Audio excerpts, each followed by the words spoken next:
তার মানে psychiatrist, lawyer, এগুলো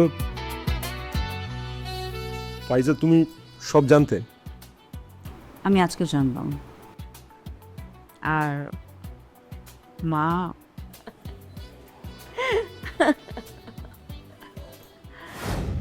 সন্তানের সুখ শান্তি সব বাবা মায়ের চাওয়া।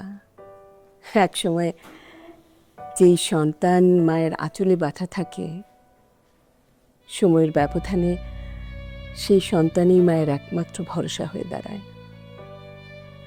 সেই সন্তান যদি ভালো না থাকে, মা কি ভালো থাকতে পারে?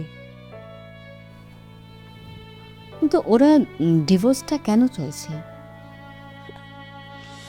একটা ছেলের সাথে একটা মেয়ের যখন সম্পর্ক তৈরি হয়, তখন তাদের চোখ ভরে থাকে স্বপ্ন। তারপর যখন সংসারে পা বাড়ায়, তখন বাস্তবতা সামনে এসে দাঁড়ায়। আমার ছেলেটা আসলে খুব বেখেয়ালি, ভীষণ কাজ পাগল। আমার বৌমাকেও একদম সময় দিতে পারে না। সেটা তো বুঝলাম, কিন্তু আপনার সাথে আপনার ছেলের বউর সম্পর্ক কিরকম?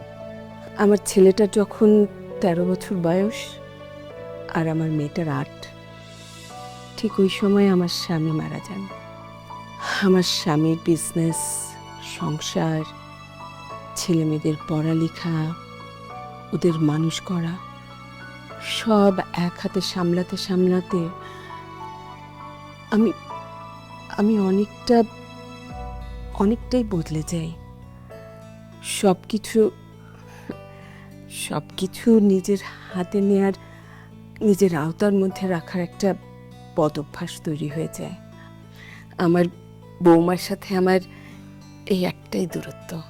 অ্যাকচুয়ালি হচ্ছে কি, ওদের তো বয়স অল্প। এই অল্প বয়সে ওদের চোখে একটা স্বপ্ন থাকে, ওরা সেই স্বপ্নের আবেগ নিয়ে জীবনটা পার করতে চায়, খুব স্বাভাবিক।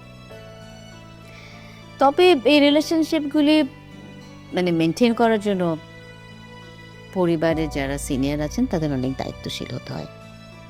আই হোপ যে আপনি সেই দায়িত্বটা পালন করছেন। চেষ্টা করছি। তাই তো আমি যেটা পারি আর কি, আমি চেষ্টা করব ওদের যেন ডিভোর্সটা না হয়।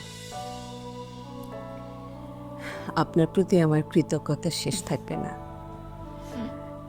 উকিল সাহেব আমার পরিচিত, ওনার মাধ্যমে আসলে আমি ওদেরকে আপনার কাছে পাঠিয়েছি।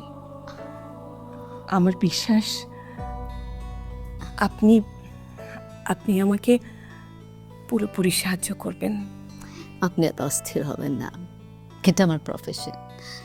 আমি ডেফিনেটলি যাব ওদের সংসারটা জানি না ভাঙে।